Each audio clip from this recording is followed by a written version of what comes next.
ISTE2H deals with resources that will allow results to be interpreted, data to be collected in an effort to maximize student learning. But before student learning could be maximized, I realized as technology coordinator, we have to get a consensus from the faculty and staff to see what is needed to increase student learning through technology integration.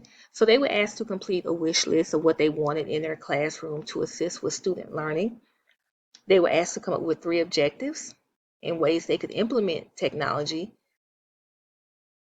But the problem was that only 65% of our faculty were using technology in the classroom, and it was a result of fear because they lacked the training on how to use digital devices in the classroom.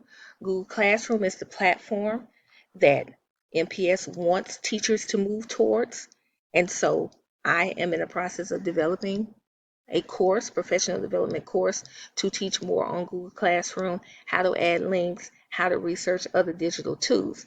So the solution is to provide professional development on technology every Monday. I also had them to complete a survey so that I could collect data to begin the process on how we could integrate more technology in the classroom and lessen the fear.